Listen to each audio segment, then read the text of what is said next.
सुप्रभात class 10th। Surdas का तीसरा पद अपनी पुस्तक में खोलिए। हमारे हरिहारिल की लकड़ी मन क्रम बचन नंद नंदन उर यह दृढ़ करी पकड़ी। जागत सोवत स्वप्न दिवस निसी कान्ह कान्ह जकरी। सुनत जोग लागत है ऐसो ज्यों करुई ककरी। सुतो व्याधि हमको ले आए देखी सुनी न करी। यह तो सूर तिनहि ले सौंपो जिनके मन चक्री।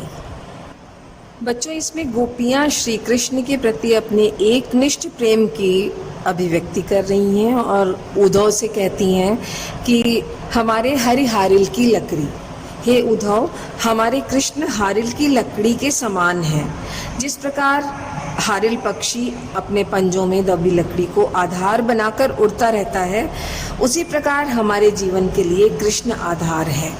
हारिल एक पक्षी है बच्चों, जो कि अपने पंजों में हमेशा लकड़ी को पकड़े रहता है। मन क्रम बचन नंद नंदन उर यह दृढ़ करी पकड़ी। हम गोपियों ने मन, कर्म और वाणी तीनों से अपने मन में कृष्ण को बसा लिया है और हर समय कृष्ण की ही रट लगाए रहते हैं। दृढ़ता पूर्वक उसे पकड़े हुए हैं, अर्थात कृष्ण के प्रति अपने प्रेम को दृढ़ता पूर्वक पकड़ा है। जागत सोवत स्वप्न दिवस निसी कान कान जकरी। जागृतावस्था, सुप्तावस्था और स्वप्नावस्था। जागते समय जागृतावस्था, सोवत सोते समय रात्रि में सुप्तावस्था, स्वप्न रात्रि में सोते समय स्वप्न देखते समय स्वप्नावस्था। इन तीनों अवस्थाओं में दिवस निसी, रात और दिन की इन तीनों अवस्थाओं में कान कान जकरी, कृष्ण कृष्ण को ही जकड़ कर रखा है, अर्थात जकरी मतलब रटती रहती हैं। हम उन्हीं के नाम को रटती रहती हैं। सुनत जोग लागत है ऐसो ज्यों करुई ककरी। और हे उद्धव, तुम्हारी योग की ये जो बातें तुम हमें सुनाते हो, इनको सुनकर ऐसा लगता है जैसे हमने कड़वी ककड़ी खा ली हो। बच्चों, किसी के भी मुंह में खाते समय अगर कड़वी ककड़ी आ जाती है तो उसको क्या करते हो आप लोग? निश्चित रूप से उसको फेंक दिया जाता है, उसको थूक दिया जाता है। मुंह में आ जाए तो उसको कोई भी बहुत रुचि लेकर बहुत स्वाद के साथ तो खा नहीं सकता। तो यहाँ योग की बातों की तुलना गोपियाँ कर रही हैं कड़वी ककड़ी से, जिसे कि ग्रहण करना असह्य है। इस योग रूपी कड़वी ककड़ी को निगलना हमारे वश की बात नहीं है। सूतो व्याधि हमको ले आए देखी सुनी न करी।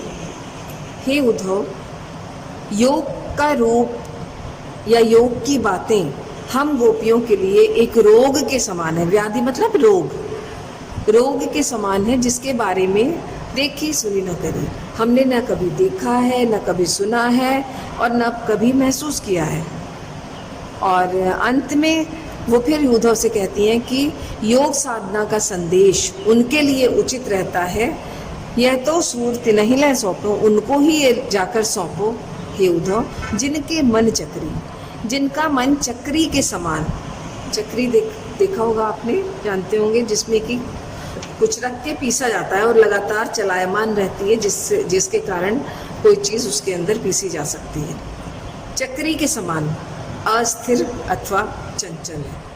यहाँ पर एक तरह से कृष्ण पर भी व्यंग है कि कृष्ण ने स्वयं न आकर, अपनी बात का मान न रखकर, अपना वचन न निभाते हुए उद्धव को योग का संदेश देकर भेज दिया है, जबकि गोपियाँ अपने प्रेम में एकनिष्ठ हैं, स्थिर हैं, दृढ़ हैं। हमारा मन तो पहले से कृष्ण के प्रति जुड़ा हुआ है, अतः हमें योग की शिक्षा की आवश्यकता नहीं है।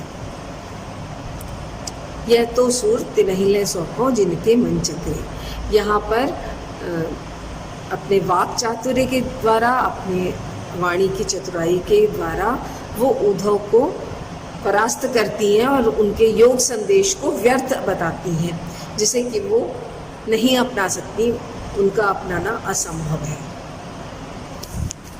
इस पद की भाषा ब्रज है और छंद पद। इसमें पहली लाइन में देखिए, हमारे हरिहारिल की लकड़ी, रूपक अलंकार की छटा दृष्टव्य है।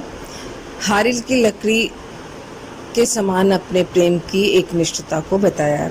और ह की आवृत्ति है तो कौन सा अलंकार है? अनुप्रास अलंकार। सुनत जोग लागत है जैसे ज्यों करुई ककड़ी, उसी प्रकार से जिस प्रकार कड़वी ककड़ी लगती है वैसे ही योग लग रहा है। यहाँ पर उपमा अलंकार है, रूपक अलंकार पूरे में ही है, अनुप्रास अलंकार और भी स्थानों पर है। देखिए, जागत सोवत स्वप्न दिवस निसी, करुई ककरी, नंद नंदन, कान्ह कान्ह। कान्ह कान्ह में पुनरुक्ति प्रकाश अलंकार है, एक शब्द को 2 बार दोहराया गया समान अर्थ में। ये पूरा पद गेय है, इनका शब्द शब्द संगीतमय है और इसीलिए इन पदों को गाया भी जाता है। भाषा की कोमलता और मधुरता यहाँ पर देखने योग्य है। कड़वी की जगह करुई, ककड़ी की जगह पे ककरी शब्द अत्यंत कोमल बन पड़ा है और पूरे पद में गोपियों के द्वारा कृष्ण के प्रति उनके अनन्य प्रेम की छटा दृष्टव्य है।